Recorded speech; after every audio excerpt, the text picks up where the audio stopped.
Assalamualaikum warahmatullahi wabarakatuh. Update perkembangan penyaluran bansos ya. Jadi buat teman-teman jangan lupa tekan like dan subscribe supaya tidak ketinggalan info terbaru seputar penyaluran bansos.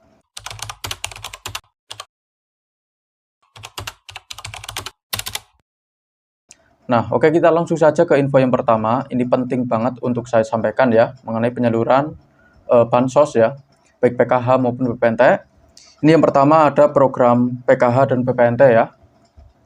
Penyaluran reguler untuk kedua program ini melalui Kartu Keluarga Sejahtera atau KKS ya di berbagai bank penyalur terpantau sedang berjalan ya tanpa kendala berarti. Berikut detail per bank ya. Ini ada dari Bank BSI. Untuk Bank BSI sendiri statusnya per hari ini itu sedang berjalan untuk bansos PKH maupun BPNT-nya ya. Terus disusul Bank BRI ya. Ini juga sama, statusnya itu sedang berjalan. Terus berikutnya dari Bank BNI ya, ini masih dalam proses ya, sedang berjalan. Dan yang terakhir dari Bank Mandiri ini juga sama ya, sedang berjalan. Jadi tidak perlu khawatir, asalkan masih terdaftar secara resmi sebagai penerima bansos PKH maupun BPNT, itu saya rasa masih ada harapan bisa cair asalkan di aplikasi Sikenji statusnya itu tidak tereksklud ya. Kalau masih belum cair itu ada kemungkinan mungkin masih belum SI atau standing instruction ya. Mungkin baru SPM atau baru berhasil cek rekening, itu harap ditunggu sampai statusnya berubah ya menjadi SI di aplikasi Sikenji. Terus berikutnya mengenai validasi KPM baru ya, PKH dan BPNT ya. Untuk proses validasi ya, saat ini proses validasi data masih terus berjalan. Proses ini ditujukan khusus bagi keluarga penerima manfaat atau KPM yang dinilai memenuhi syarat untuk masuk ke dalam program PKH maupun BPNT. Jadi untuk validasi ya, PKH dan BPNT validasi untuk saat ini masih berjalan ya. Untuk anggota baru ya, bagi KPM baru yang lolos dalam program PKH dan BPNT, proses pencairan dana sedang berjalan melalui dua jalur ya, yaitu lewat PT Pos Indonesia dan Kartu KKS. Jadi asalkan berada di desil rendah ya, antara desil 1 sampai 4, itu saya rasa masih layak ya terdaftar sebagai penerima bansos, karena fokus pemerintah untuk saat ini itu ditujukan bagi KPM yang berada di desil 1 sampai desil 2 ya. Setelah kuotanya terpenuhi ya, desil 1 dan 2, itu dilanjut ke KPM yang berada di desil 3 dan 4. Jadi kalau ada yang bilang katanya desil 3 dan 4 sudah tidak mendapatkan bansos PKH maupun BPNT, bisa dipastikan berita tersebut tidak benar ya. Karena dari pemerintah sendiri itu memfokuskan bantuan sosial itu ditujukan bagi KPM yang berada di antara desil 1 sampai desil 4 ya.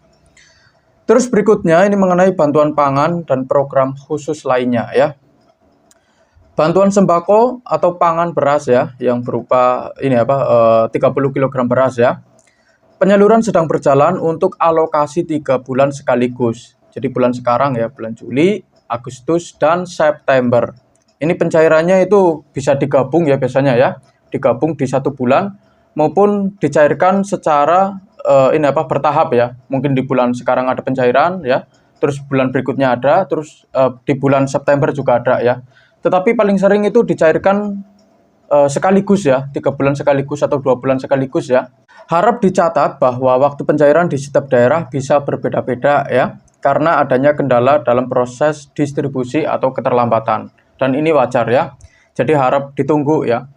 Asalkan masih layak mendapatkan bansos ya dan berada di desil antara desil 1 sampai desil 4, itu saya rasa masih ada harapan bisa cair untuk bansos sembakonya ya. Tetapi kalau desilnya tinggi ya saya rasa sudah tidak layak lagi mendapatkan bansos tersebut ya. Terus berikutnya ada program PIP ya atau program Indonesia Pintar ya. Proses pencairan dana bantuan pendidikan sedang berjalan ya. Jadi harap bersabar ya, yang sekarang masih menunggu untuk pencairan bansos PIP ya. Dan silakan tanyakan juga ke Bapak atau Ibu guru yang ada di sekolahan mengenai pencairan untuk bansos PIP-nya ya.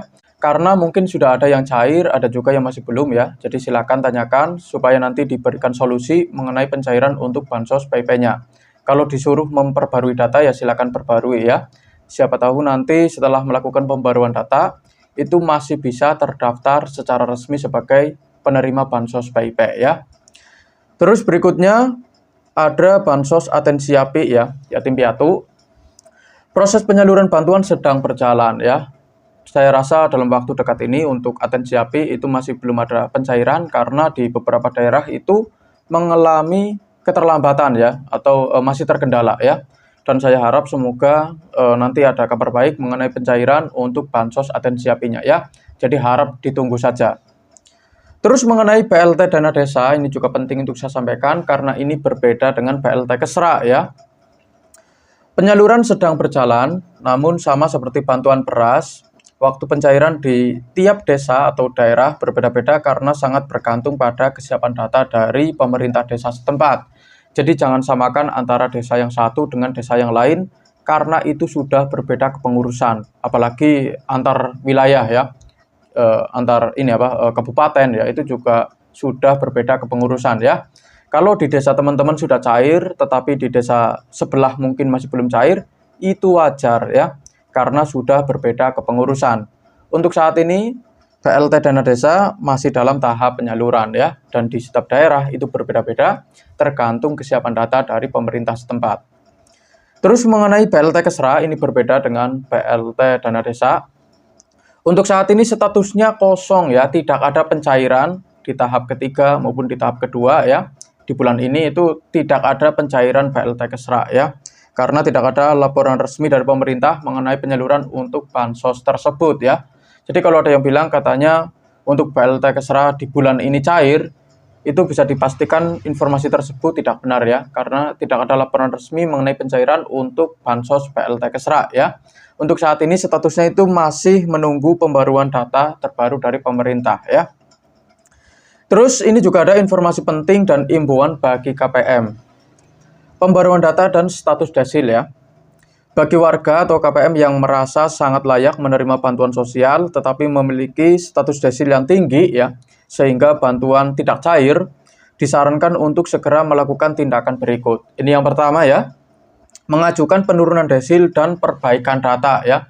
Silakan melakukan penurunan desil dan perbaikan data ya. Siapa tahu nanti datanya pas dicek tidak sinkron atau tidak mutakhir ya, atau ada salah input data, silakan diperbaiki dari sekarang ya. Terus yang kedua, pengajuan bisa dilakukan melalui pendamping sosial masing-masing ya, atau secara mandiri lewat aplikasi cek bansos, dan ini cukup mudah ya. Jadi tidak perlu bingung-bingung kalau mau memperbarui data maupun menurunkan desil ya. Itu bisa melalui dua cara mandiri maupun melalui pendamping sosial atau petugas yang ada di kantor desa atau kelurahan setempat ya. Terus yang ketiga, batas waktu pengajuan perbaikan data ini ya adalah sebelum tanggal 10 setiap bulan ya. Jadi kalau mau memperbarui data ya, saran saya sih perbarui sebelum tanggal 10 ya, setiap bulannya ya. Jadi antara tanggal 1 sampai 6 itu masih boleh ya. Tapi paling bagus ya antara tanggal 1 sampai tanggal 4 ya. Karena pendamping juga mungkin sibuk ya. Tugas itu sibuk ngurusin KPM. Jadi lebih baik ya kita mengajukannya lebih awal supaya nanti prosesnya itu bisa lebih cepat ya. Terus berikutnya ada imbauan ya, cek saldo KKS khusus wilayah tertentu ya. Bagi seluruh KPM yang statusnya di aplikasi Sikenji sudah berubah menjadi SI atau Standing Instruction, disarankan untuk segera mengecek saldo kartu KKS-nya secara berkala ya. Karena mungkin ada juga yang baru SPM, ada yang baru berhasil cek rekening, ada juga yang sudah SI ya. Tetapi ini dikhususkan bagi KPM yang sudah Standing Instruction atau SI saja ya. Disarankan untuk segera mengecek saldo kartu KKS-nya secara berkala. Imbauan ini diutamakan bagi Anda yang tinggal di wilayah-wilayah berikut. Ini dari Sumatera dan Jawa ya. Ini ada Gayo Lues, Padang Lawas, Muaro Jambi, Lampung Utara, Subang, Pati, Pacitan ya. Ini saya ulangi lagi untuk daerahnya. Dari daerah Sumatera dan Jawa ya. Gayo Lues, Padang Lawas, Muaro Jambi, Lampung Utara, Subang, Pati, Pacitan ya. Terus untuk daerah Kalimantan, Sulawesi, dan NTT ya, Nusa Tenggara Timur, ini ada Hulu Sungai Selatan, Sopeng, sama daerah Sika ya. Ini saya ulangi lagi. Untuk daerah Kalimantan, Sulawesi, dan NTT, ada daerah Hulu Sungai Selatan, Sopeng, dan Sika ya. Dan tugas saya untuk hari ini sudah selesai. Apa yang perlu saya sampaikan sudah saya sampaikan semua ya. Ini yang pertama mengenai program Keluarga Harapan ya, PKH dan BPNT, ini sudah saya sampaikan. terus mengenai validasi KPM baru ya. Terus berikutnya mengenai bantuan pangan dan program khusus lainnya seperti bantuan sembako, program PIP ya, atensi API sama BLT dana desa, ini sudah saya sampaikan semua ya. Terus mengenai informasi penting dan imbauan bagi KPM juga sudah saya sampaikan semua ya. Dan sekian dari saya, terima kasih sudah menonton video ini sampai habis. Jangan lupa like, comment, dan subscribe. Kita berjumpa lagi di video berikutnya. Wassalamualaikum warahmatullahi wabarakatuh.